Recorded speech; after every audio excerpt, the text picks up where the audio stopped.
Hello, welcome back to Geek Warning, the podcast that puts the world's most interesting cycling tech and the best tech into one place. I'm Dave Rome, Senior Tech Editor for Escape Collective, and joining me this week... Alex Hunt. And Suvi Loponen. Hello, the UK contingent returns. How are you both? Not bad. More tan than when I left. Ah, good. Very good. That means you've caught some sun, perhaps? I have. I've caught some sun and maybe some windburn as well, but... whatever's caused it, I'm definitely a more vibrant colour than when I departed the UK a week ago. Vibrant. Oh, very nice.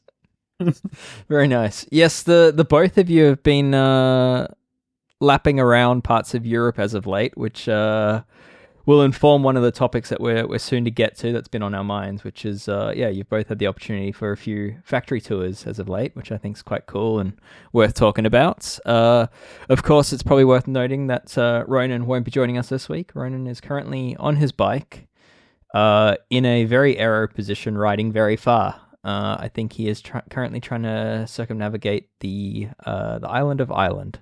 So, yeah, I think we'll get to that in the end. He's doing it for a good cause, and I'll let you know all about that at the end of the episode, because it's a cause worth sharing. But, for this week, it's the three of us. There is actually a lot of news to get through, because we're now a few weeks away from Eurobike, which is hard to believe.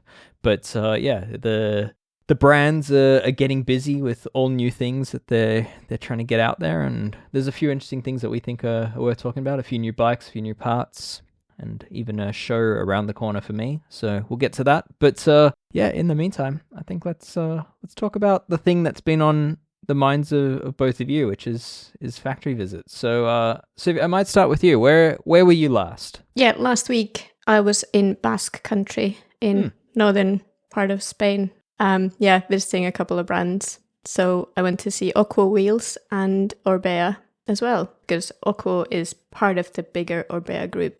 How do you spell and how are you pronouncing that wheel brand? Well, I would say Oquo, and that's what I heard the locals say as well. But I explained it, and they did actually explain it to us as well, that it's the status quo, and then you take the last bit, the quote, and then add an O to it, Oquo. And it's OQUO. Okay, yeah. All right. And that is kind of a wheel division that's partially linked / partially shared ownership with Orbea.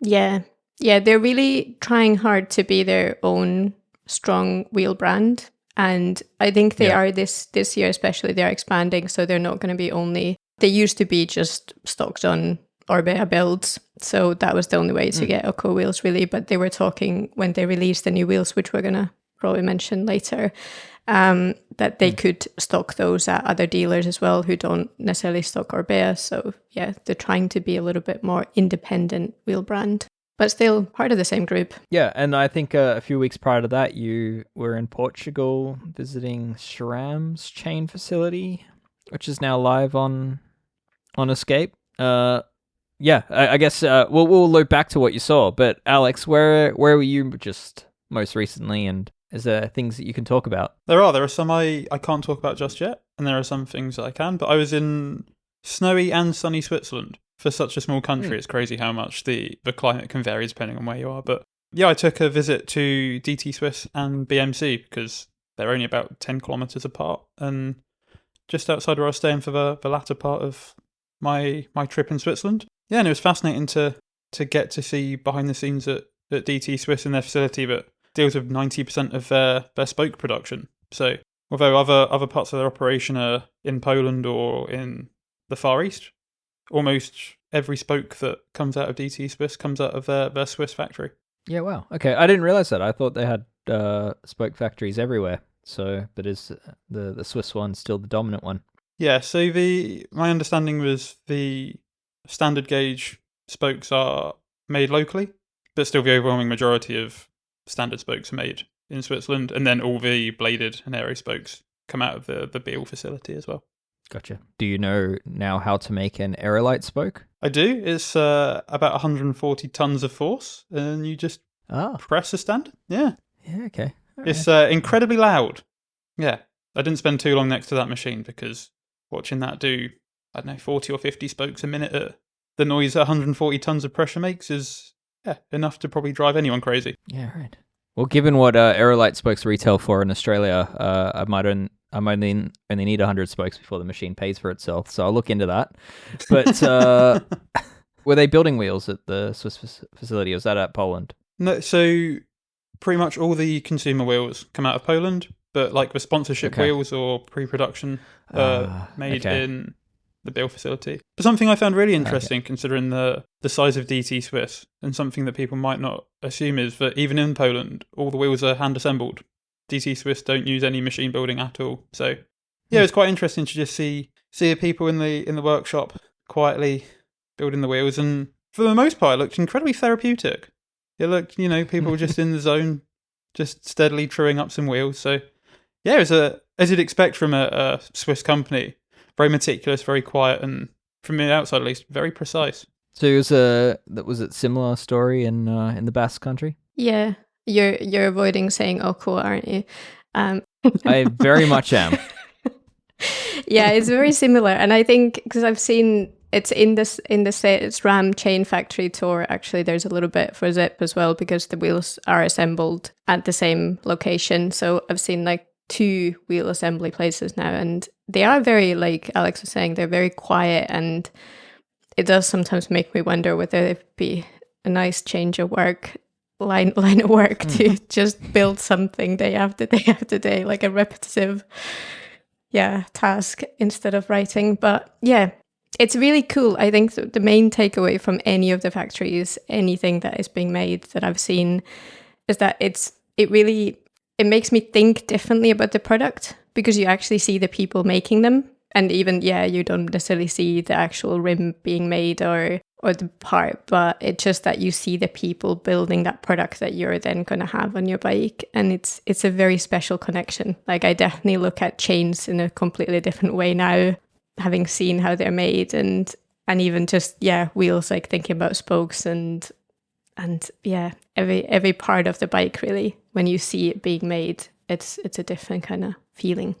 Gives you a new level of appreciation for the components, does it? 100%. I think also, I don't know if it was the same for you, Alex, when you visited DT Swiss, but I found it very interesting that, especially at SRAM, there were a lot of women working in the factory. To be honest, all of the factories I visited, there's a lot of women working. And I find it quite interesting from the perspective that cycling is so male-dominated. And I stand there with the marketing person, whoever, all of them, they're just guys. And then there's a lot of women building these bikes. But then, when you look at cycling more broadly, they're not cycling. So it's an interesting. Yeah, so it was interesting you say that, because in the Swiss facility, I'd say it was probably around 50% men and women that I saw actually working. But yeah, when they were showing me around, they were telling me also about the Poland facility. And it's pretty much exclusively women that do the assembly of the wheels. And I was asking if that's by design or whether that's just something that's happened, and the guy showing me around was pretty convinced that it was just women have better feel when it comes to the aptitude of assembling wheels. It wasn't so much that it was by design, it's just through the testing to recruit people, women just outperformed men in the task of building wheels.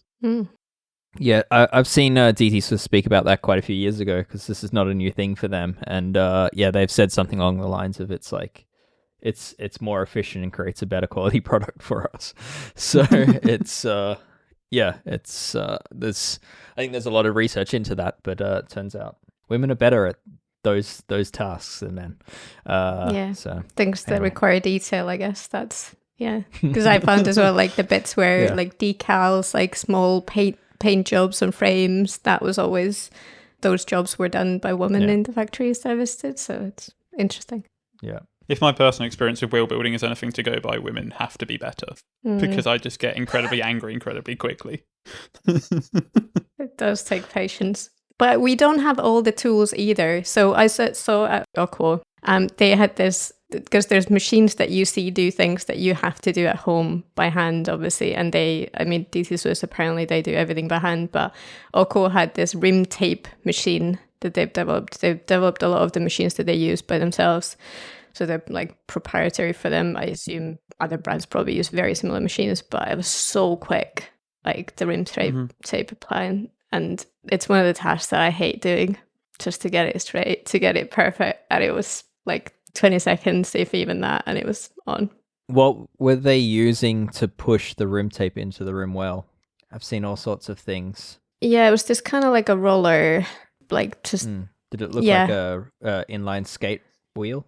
Yeah, like a skateboard like wheel, yeah. Yeah, okay. That seems to be the common thing everyone's settling on now. But yeah, those machines are cool. Every company seems to have their own take on it. Yeah, it did make me think, though, whether it's as precise as you would be doing it by hand, because with all the nooks and a rim, that it's hard to get it by hand, and the speed that it goes, I think it's a bit of a...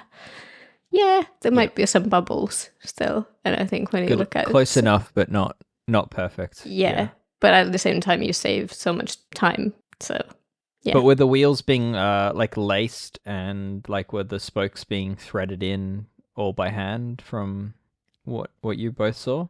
Because there are machines that do this. There's a company called Holland Mechanics who have done machines for decades that will actually automate this. And yeah, I mean, there's a lot of brands and factories that don't have any humans involved in the creation of the wheels, but I would argue with humans getting involved, the product ends up being better. So I'm curious. Yeah, well, from the wheels I saw being built, they were using the T-head spokes, and they were showing me just how fiddly that can be, even with, a precise trained hand. So I think from that perspective, maybe automation of a machine just isn't there for that hub layout with a T-head spoke. But it's quite interesting because in the room they had what they called Christmas trees, which was essentially just like a vertical rod that might have had 15 hubs laced with spokes just up there. And they were saying that come Christmas time, some tinsel comes out and gets wrapped around one or two to celebrate the festivities.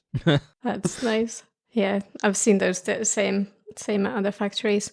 I think for Oquo, it was there was more automation for the lower end wheels. Whereas the higher end, the new sets especially, they were all kind of hand built, and I guess interesting, require more precision maybe. Okay, so you just published a gallery on Escape from your SRAM factory tour, but I know that there were some things that they showed you but didn't ask you. Asked you nicely not to take photos of, and were quite insistent that you don't share. So tell us everything about the things you're not allowed to talk about. I mean, I think I'm allowed to talk about them, and we got talked about these products and things, but the chain factory was actually quite an interesting one because they use proprietary machinery, and they didn't want those to go out in detail. There, you could see them even in some older materials, that there's little clips of them, so I don't really know how they decide what can go out and what not. But basically, the process for me was that we did the tour, which was very minute by minute schedule. You ran through the factory floor, like after this, the one of the lead engineers, and he told everything about the machines, that you were meant to take in everything, take photos, and just look around. And then I had to get all of the photos approved by the factory, so they looked through every single one of them, and then they took away some of the ones that were amazing, of course. So with the result that you see, there's photos that I was allowed to take, so they didn't say to me at the moment, no, don't take a photo of this, but I had to submit everything to them. And then they also asked every single person who was in the pictures whether they're okay to be showed. So it was a bit of a long process to get all that approved.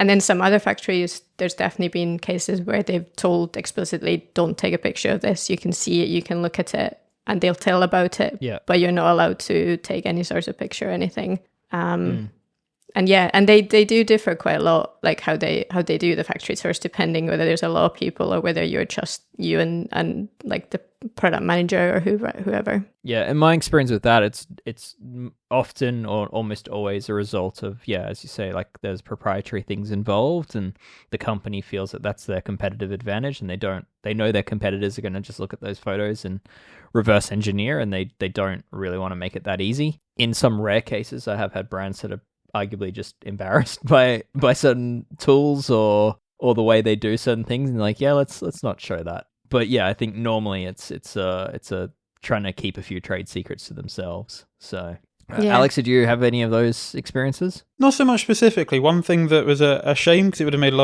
lovely photo to illustrate that the factory was, DT Swiss were very keen on not showing anything that provided an idea of scale. So there was a walkway that linked one room to another part of the factory above all the machines. But it was made very clear that taking a photo from that angle, they made it very clear that no photos from that perspective were to be taken. That would give people an idea of how many machines they have running in each area. That could, give an idea of production quantities. Yeah. I've never visited DT Swiss's facility, but I've heard that it's exactly like Zurich Airport, where there's a underground train with cow noises that play as you ride the train. So yeah, I mean, it must be massive. Of course, I'm joking, but But BMC, actually, when I visited them, on the other hand, they have two facilities right by each other. They have kind of like the offices, and then they have what they call their Impact Lab, which is where they do prototyping and early stage design work. When I got shown around there, they were saying that even BMC employees can't just walk in there. They have to be shown around by authorized people from the lab, because at that stage, they're very, very keen to keep any intellectual property that might be being developed within BMC and not being, sold off to the highest bidder elsewhere. Mm-hmm.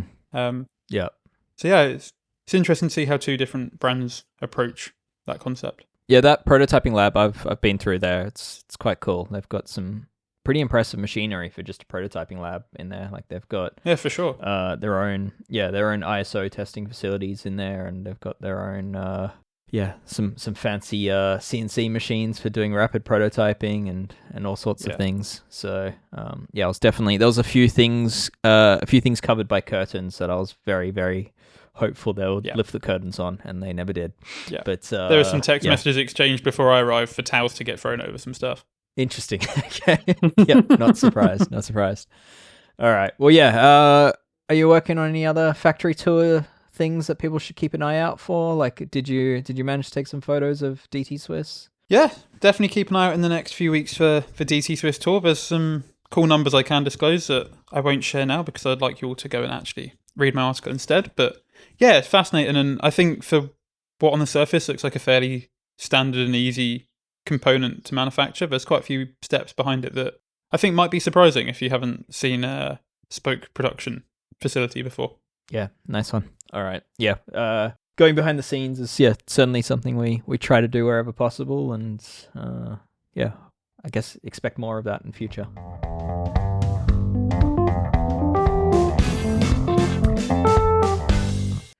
So next on the list is something we captured last week, which came out of the Trans-Balkan race, which is a off-road race through the Balkan mountain ranges, which looks difficult, quite far, quite. I think it was 2,700 meters of climbing, and the winner Justinas did it in something like 4.5 days, which is quite impressive. But what really stole the show was that he was on what is very clearly a carbon fiber Trek gravel bike with full suspension, and it doesn't look anything like the Trek's existing full suspension range. It looks a bit more specialized-y in a way in terms of the linkage layout that they'd decided on. But it sure seems to me like full suspension is coming back to gravel. I mean, it's been a few years since Niner had its full suspension bike, and in theory that bike was really quite good. In practice, they kind of botched the execution of it, and the rear shock was desperately exposed to the grit and had a little bit too much complexity to it, and I did not like that bike. But I think the general idea of more comfort, more control, more speed makes the idea of full suspension gravel something that's I think is inevitable. Alex? Until you said more speed at the end, it already exists. It already exists, and it's really fun, and it's called mountain biking, and maybe we should just accept that we have now reached the point where gravel has just become mountain biking. I feel like this is where I have to draw the line. Like, drop bar mountain bikes have been a thing. I'm not sure. I just think if you're looking for a bike with full suspension, is a gravel bike really what you're looking for? I think there's a use case. I think for going further on terrain that doesn't need the full capability of a mountain bike, I think that there's a small use case where a gravel bike is still the better answer because you need the drop bar position for multiple hand positions and for the aerodynamic benefit of it and the comfort in being able to ride those multiple hand positions. But you need a geometry that allows you to be in that position. And I think a mountain bike is still quite compromised because the mountain bike geometry is all based around you having your hands on, effectively a straight handlebar, a flat handlebar. And I think that is as simple as it gets. I think that is the whole story. I think there's probably also a little element of like, hypothetically, assuming gravel doesn't progress too much further, then there is still the argument to have it with like road crank spacing. And yeah, so you have a bike that overall is just more efficient to pedal for further, is more like a road bike in terms of the position it offers, but more capable and lets you stay seated more comfortably. How many years do you reckon we're going to have to wait until we see a high pivot gravel bike hit the market? I don't think we'll see a high pivot gravel bike, but now that you say that, we should definitely do one as a joke. But yeah, I do think that where gravel bikes are headed is people keep saying it's 90s mountain biking, or they're 90s mountain bikes, and I think there is a large element of truth in that 90s mountain biking used to be done largely on gravel-like surfaces without significantly technical terrain, and was about going, point A to point B efficiently, at least if you're talking about competitive mountain biking. And I do think gravel, in a sense, is getting there. Like the gravel courses of today are very similar to marathon mountain bike races of 20 years ago. So I think there is some truth to it is, repeating itself. But as mountain bikes keep progressing to be more and more capable, the gravel bikes do have a lot of room to backfill for. Yeah, of course. And part of me is tongue-in-cheek saying about the mountain biking, but I do think this has just been an incredibly slow backfill. I think that is more the case.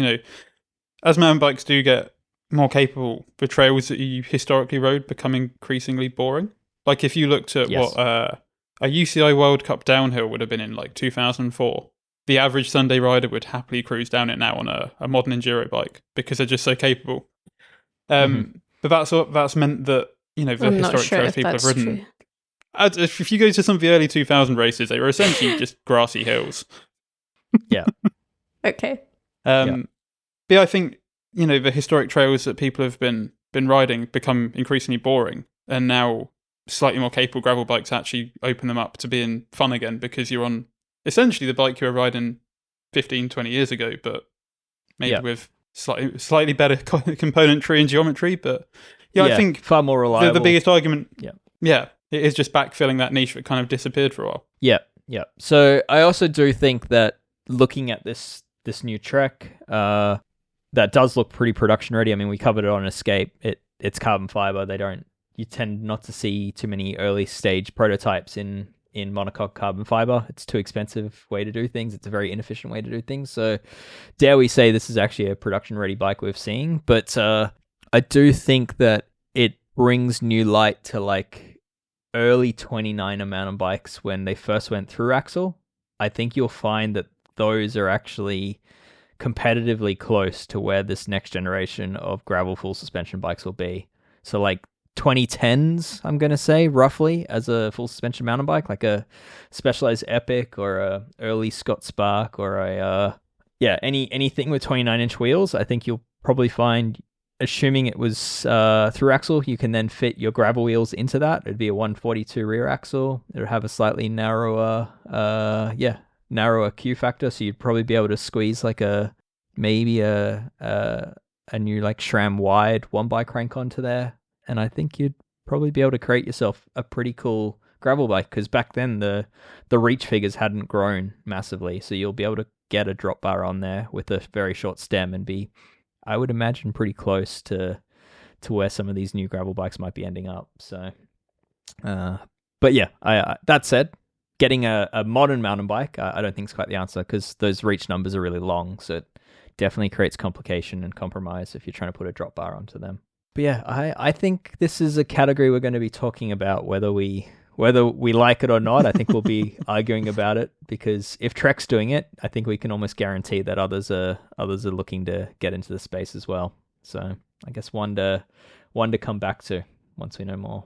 Yeah, I guess the other big news of the week is that the thing we saw at, I guess it was almost the headline news of Eurobike last year, which was TRP and Classified, the Classified being the makers of that 2-speed geared rear hub. They had collaborated on a wireless drivetrain. So yeah, 1x12 drivetrain, but with the Classified adding what's effectively, the equivalent of front shifting, but in the rear hub. It's now a year on, and TRP has finally announced that is ready for sale. Have you seen this? What do you think of it? I actually saw it at Eurobike last year, and the news of it actually being available kind of caught me off the guard, because it's been a year, so it's like it's been a while. But it is a very smooth system. It was definitely the headline from Eurobike last year, and it is kind of crazy to see it in action in real life, how it works. Because it keeps basically, there's no more cogs, it's still the same, but it's just that it jumps up, and then it goes down, and then up again. Like it gives you essentially sequential, doesn't it? Yeah, it is. Exactly, that's the word for it. But when you're looking at it, you don't see it, but you just see it stay at the same bit, but yet the gear is changing. So it is very interesting. Yeah, it's exactly like Shimano Di2 Synchro Shift, where you can automate it to do, you just go up and down the cassette and it automates the front shifting for you. It's exactly like that, but that front shifting is happening hidden inside of the hub, so you don't see it actually changing at the front. It's just going up and down the cassette by itself and adjusting the 2-speed internal geared hub. So I could see that being quite confusing if you're just watching it and not knowing like what's happening on the inside of that hub. But I mean, it's interesting. I think there's I'm really keen to ride this. I've obviously ridden the Classified system before and reviewed that before, but I'm keen to see how TRP have gone with some of the more basic functionality, like the ergonomics of the shifters and the quality of the shift of the derailleur. Yeah, I think it's interesting, but perhaps not quite as polished as maybe it potentially could have been. I think the derailleur and the Classified system still run on 2 separate batteries, if I'm not mistaken. And the other slightly odd thing is that the shifters are wired. So the left shifter to right shifter is wired to itself, and then that's wired to a little bar end communicator that then triggers it to be wireless. So it's not a true wireless system in that regard. Yeah, so I mean, to wrap up on that one, like they're selling it for road and gravel users, drop bar only. The road version, I think, fits up to a 34-tooth cassette. The gravel is up to a 40-tooth cassette. And then you add in the extra range of the Classified system. So yeah, there's multiple cassette options, a couple of different derailleurs, a carbon crank to go with it. And yeah, it looks good. We'll hopefully get some in for review in the near future. And Ridley is the only bike, was that right? Who's a bike brand that's actually adopted it, I think was said as well. Not many. Sounds very plausible. Yep. Not many bike brands, because Classified's Belgian, Ridley's Belgian, right? Yes. Yeah, and Ridley's done Classified collaborations before with that hub, so that makes sense. But yeah, I mean, I guess the lack of OE uptake is sort of for me quite interesting, because competition's pretty fierce in this space. So, and as I'm sure we've all seen with Campagnolo, it's not so easy to compete with the likes of Shimano and SRAM at the moment. All right, well let's keep chatting about some news. As I mentioned at the beginning of the episode, it's actually been quite a busy week on the news front. Top of the list for me, I'm excited. I get to go to a bike show, and I hardly have to leave my house for it. This is it's been a long time since this has happened, but basically the Handmade Bicycle Show Australia, which changed to become the Spoken Bike Show a few years ago. They sort of became more than just handmade bikes. They have been in Melbourne for quite a few years, and I've covered every single edition of it, but this year they're coming to Sydney. So yeah, it's a little over a week out now, and yeah, if you're in Sydney, check out Spoken. Definitely worth a trip. Yeah, as I mentioned, always cover the show every year, and it's always a room full of the builders and their latest creations. So and some of the builders that make the showing here tend to be like the best in show at shows like at Made, as we saw last year, where Provo and Baum kind of stole the show there. So definitely worth it if you're in the area, and if you see me, I'll give you a high five. That's all I got. Suvi, that wheel brand that I don't want to pronounce has something new. What do they have? Yeah, so Oquo has this week, one of the reasons why I visited them as well was that they released their very own hub. So previously Oquo has used zip hubs, and they still will continue to use those, but they now introduced their very own Q10 hub. And it is fully made in Basque Country. So they're in quite a industrial area. So they're CNC machining the hub shells from aluminium, and everything's designed to be tool free. I did see the whole process of maintaining the hub, and it is very much like what you'd expect from like DC Swiss. It's very nice. You don't need any tools to take it apart. Quite lightweight as well. Sorry, I completely misunderstood you there. I misunderstood when you said tool free. I thought you meant the manufacturing. I was like, sorry. How's that working? I don't know if I should clarify that. Well, the CNC machining pro definitely takes some tools. I should maybe clarify. So the maintenance of the hub itself, once it's been fully assembled, it's tool-free. Yeah, it's got 45 tooth sharp ratchet. So it's like sharp fin shaped ratchets instead of the kind of squarey thingies that other ratchets have. 8 degrees of engagement, and I don't know if I got to the weight, 175 grams. So for the rear, it's pretty lightweight hubs. Yeah. They're actually quite cool looking, I would say, because they're kind of golden, like anodized. It's nice. They're a bit different. Yeah, that is a very competitive weight, and I think it's worth noting that they are internally using what is a very similar layout. It's like a old DT Swiss star ratchet system. So like what you'd find in the current 350 hub. So it's 2 star ratchets, each with each independently sprung.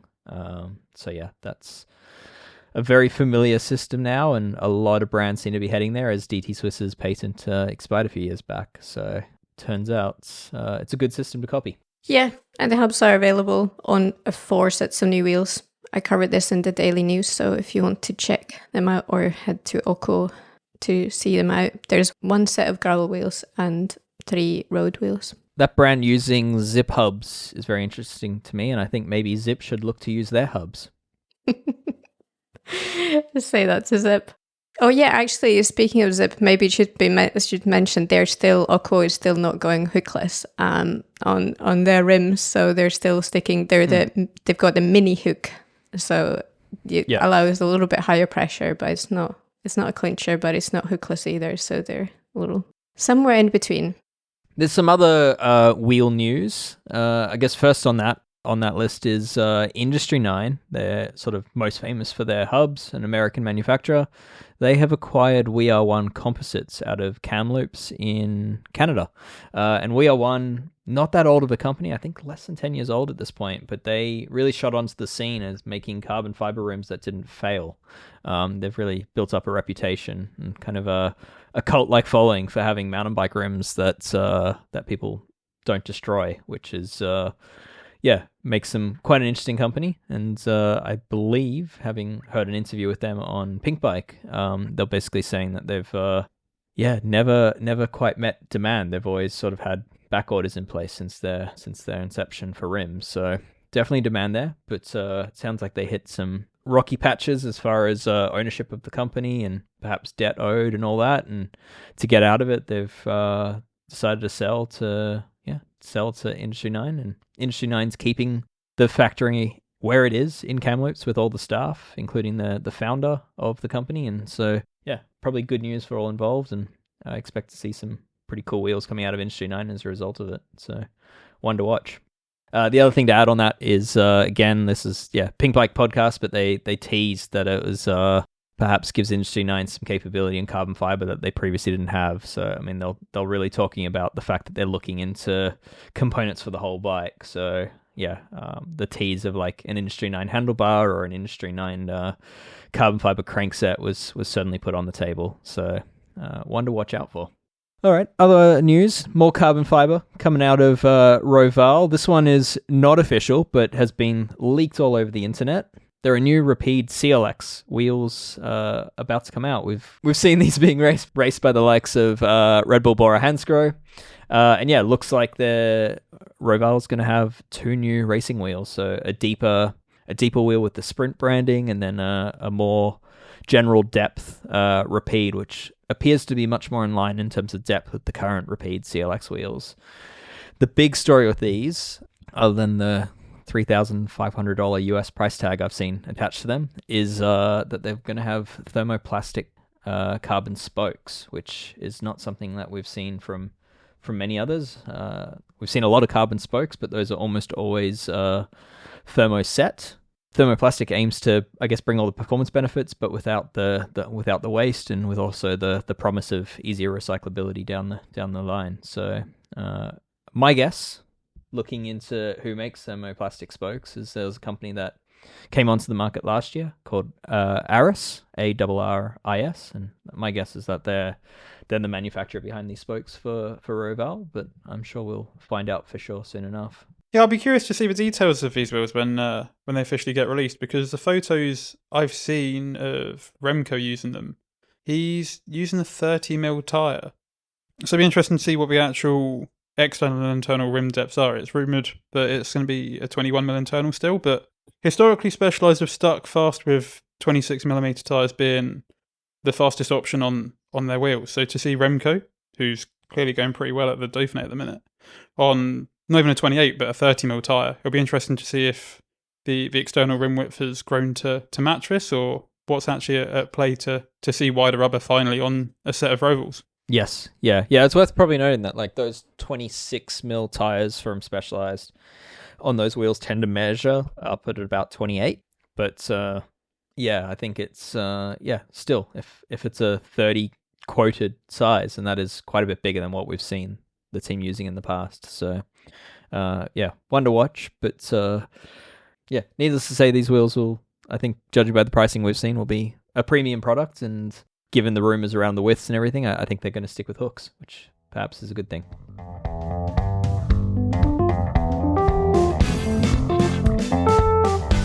All right, let's change up pace a bit. There's still a few more items left on the list, but let's go wider tires for now. Number 22, the Titanium brand out of the US. They've just released a whole new line of gravel bikes, and the Drifter, which is sort of like their all-round gravel race bike. That one I think is quite interesting because it's got room for 56mm tire clearance claimed with meeting ISO standards. So there's probably room to squeeze more in than that. While fitting like a SRAM road wide kind of crankset, or a GRX kind of crankset. So it's not quite a mountain bike width crankset. So that's some significant tire clearance on a metal custom bike.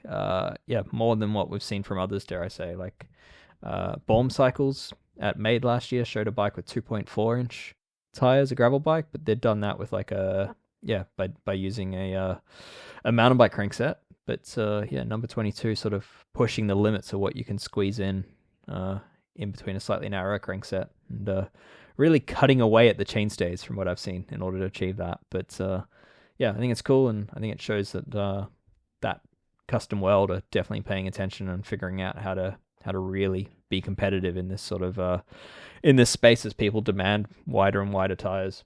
Speaking of wider tires, there's a new mountain bike coming out from Unno, which is a Spanish brand.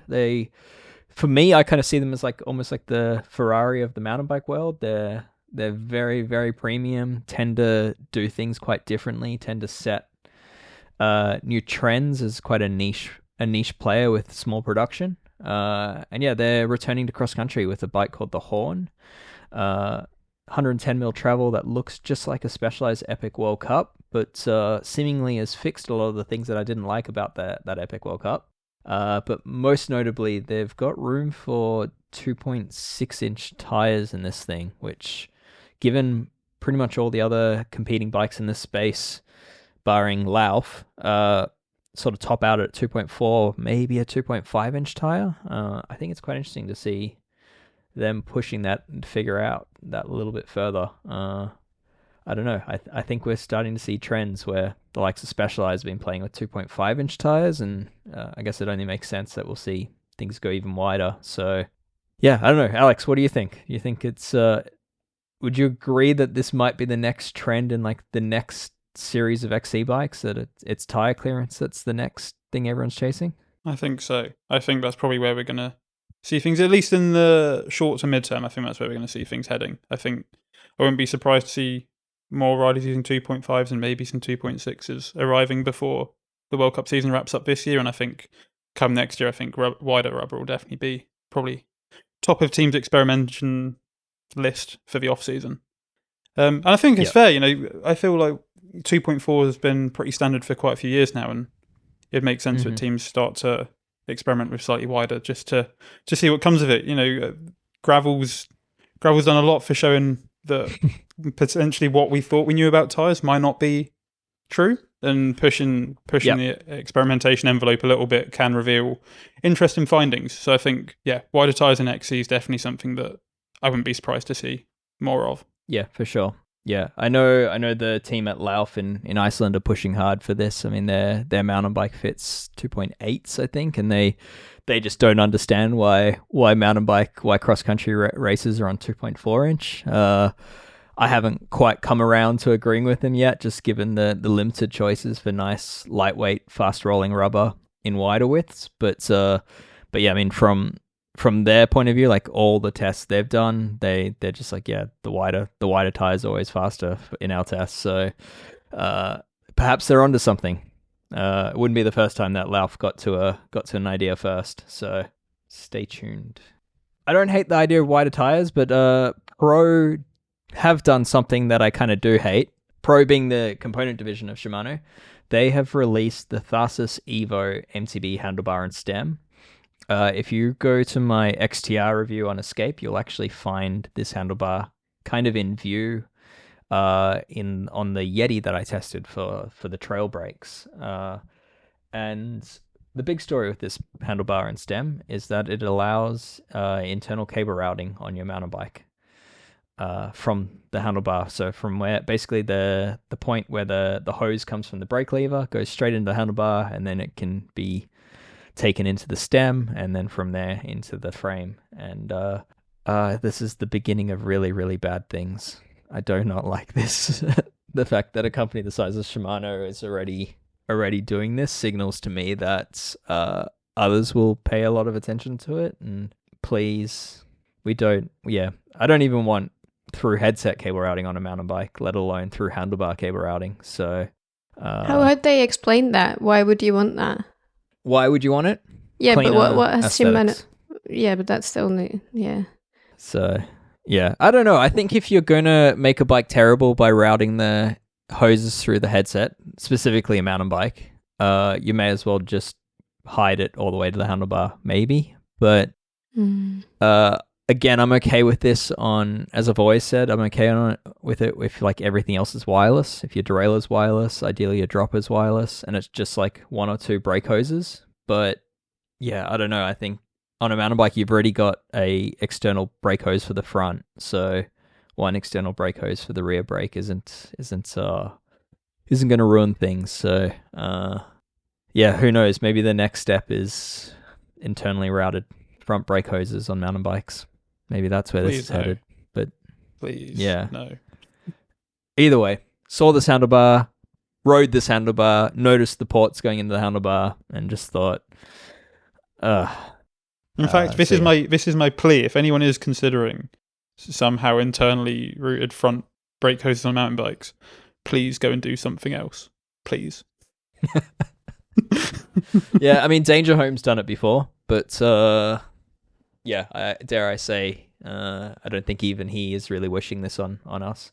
So it's I think for me, I'm often quite positive. I'm like, hey, it's nice to have choice. It's a good thing this product exists. It's not for me, but this one I'm just going to say no.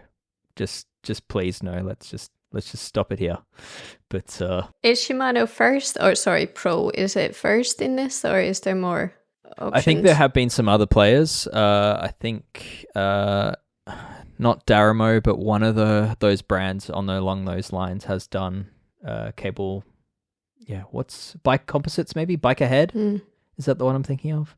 Yeah, there are some. It's certainly out of Germany. I've seen some sort of more mid-sized brands do just this. But yeah, certainly to see someone the size of Shimano do it brings fear into my eyes. On a more positive note, though, the actual aesthetic and design of the bar I quite like. It integrates really neatly with the stem. It kind of creates almost a one-piece looking design. So, ignoring the ports, which I think people should. The new bar and stem are actually pretty nice to look at. Yeah, and it's got very similar shaping. I think it takes pretty strong cues from the likes of One Up with their non-perfectly round handlebar, where it's got like the flex zones. I didn't notice such obvious flex out of this Pro handlebar, so I think it's more aesthetic than anything.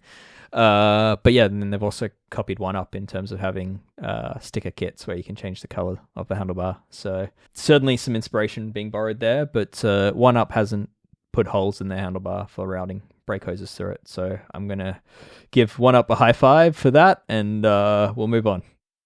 Lucky last for this fairly tech news heavy episode is that the game of electric inflators keeps heating up, and I mean that pun very intentionally. And yeah, so this week we've seen Trek join the game.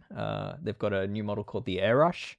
It looks good. It's small, but not the smallest. Size-wise, I think it's kind of comparable to like a Psych Plus AS2 Pro for anyone that's been keeping track with this world of mini inflators. So not the smallest thing, but pretty compact. It comes with like interchangeable valve heads and a little hose. It actually comes with like a little zippered carry bag, which I haven't seen other inflators do, which is quite nice. $100, so pretty comparable price point to some other relatively nice inflators without going into like Silk or a Fumpa pricing. So yeah, in addition to that, I've also just received a new pump from Magic Shine, the Aero.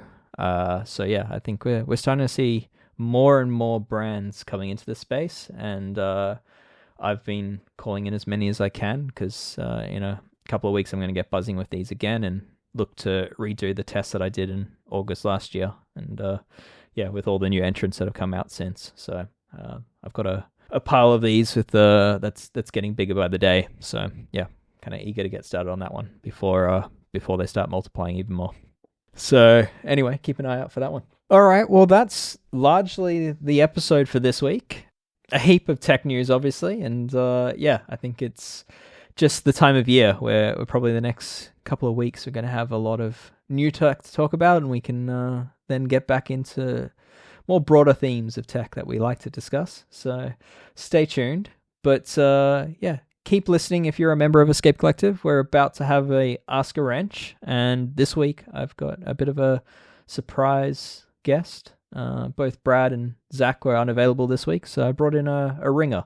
So we'll hear from them in a little bit. But before we get there, I did mention that Ronan is currently out doing a lap of Ireland for a good cause, and that cause basically to raise awareness and money for food allergies, something that impacts his young daughter, and he's doing his 3,000 plus kilometer ride with that in mind, and basically avoiding the same foods that his daughter has to avoid. So even if the packaging says may contain traces of nuts, Ronan's going to go without it. So be interesting to see how hungry he gets at stages. But if you'd like to find out more, then head to Escape Collective. And yeah, Ronan's done a little post about what he plans to do. And if you'd like to just donate, then you can head on over to the Natasha Allergy Research Foundation. That's who he's doing the ride to raise awareness for. And yeah, he's got a goal in mind. So anyway, check it out. And wanting to know how things are going, I reached out to Ronan. I just wanted to know whether his front fairing was still holding together. So let's just hear what he has to say about that. Alright, I'm about 300 kilometres into day 3 of my circumnavigation of Ireland for Natasha Allergy Research Foundation. And that's also day 1 of the transatlantic way, which, unsurprisingly, being along the west coast of Ireland, is incredibly tough. Currently slogging up a well, according to the Garmin, a red steepness segment of some climb just outside Bantry. I think we've got a brown section coming up, so even steeper again. Cold brown. But Dave, I'll keep this short. I know you want to hear how the bike is faring up. I haven't really said much about the bike yet, but long story short, I'm riding a Factor Monza with SRAM Red Explorer with a 50 tooth 1x chainring and a classified rear hub. So right now I've got effective, off the top of my head, I think it's like a 3640 here in this climb, which is not really enough considering that me and the bike combined weigh 100 kilos. But yeah, you want to know how the fairing is holding up. It's been perfect. Has got two mechanical issues. One, the second I rolled out my back door, where the bag inside the front fairing wasn't placed exactly properly, so it was rubbing on the front wheel. That was an easy fix. And the other one was about a mile later. The cable tie arrangement, that's sort of a bit of redundancy to make sure the rear fins hold in place. Yeah, it just wasn't a strong enough cable tie, and it snapped, but got that replaced, and almost 1,000 kilometers later, still no issues. And yeah, the front power bank holder is it's solid. It's bolted on 2 places. It ain't moving so far, even across these incredibly rough roads and some very, very fast descents. But anyway, I'll leave it there. I'll check in next week with a bit more detail about some of the thinking behind this build. And chat to you all then. Did you see him yesterday? He had I replied to his story where he was recording an update, and then he had his shocks on, AirPods in, another set of headphones. I was like, what are you doing? Like, so many headphones. He's very clearly new at this whole bikepacking thing. I know. Yeah. Definitely can hear things with that. Yeah, he must have been listening to like 3 podcasts at once. But anyway, wishing him well. All right. Well, it's time for Ask a Wrench. For those that are a member of Escape Collective, enjoy it. Yeah. Some of the questions this week includes an explainer on how hydraulic disc brakes actually work. What they do, what's happening behind the material that you can't see into. We answer a question related to a hub that keeps skipping even after it's had its poles cleaned out, and tips related to that. We have a question regarding someone that found a flat wheel and a wheel that had sort of become buckled just by sitting in a hot car, and whether the heat of the car could cause that or whether it's perhaps something else. And we also answer a question related to lubricants that are perhaps a bit more eco-friendly and health-conscious than what a lot of people typically use. So yeah, something that's PFAS-free and that's good for general repairs. Anyway, to listen to all that, you will need to be a member of Escape Collective. So if you're not already, please consider joining what we do. We are a member-funded media outlet. All that we do is only possible through our members. So yeah, if you'd like to support the mission and get access to all that we do, then head to escapecollective.com/join and sign up. All right, Suvi, Alex, thanks for joining. Thank you. What does the next week hold for the both of you? Mine's mainly about writing for stuff that I can't talk about just yet, for when I can talk about it. Yeah. Same for me. Yeah. But I've got an exciting, Yeah, just new and group sets that have been a long time coming and should be quite exciting. What's happening for you, Dave, in the next week? Yep, also new group set stuff. So exciting. Yeah. So yeah. In addition to that, there is the Spoken Bike Show at the end of next week for me. So I'll be there taking probably a few thousand photos like I normally do, and new location, which is exciting, and a few new faces to meet, I'm sure, and catch up with some people that I probably haven't seen for a year. So looking forward to that one. Anyway, all right, let's jump into Ask a Wrench. This episode was produced, edited, and mixed by Will Jones at Red Bricks Media.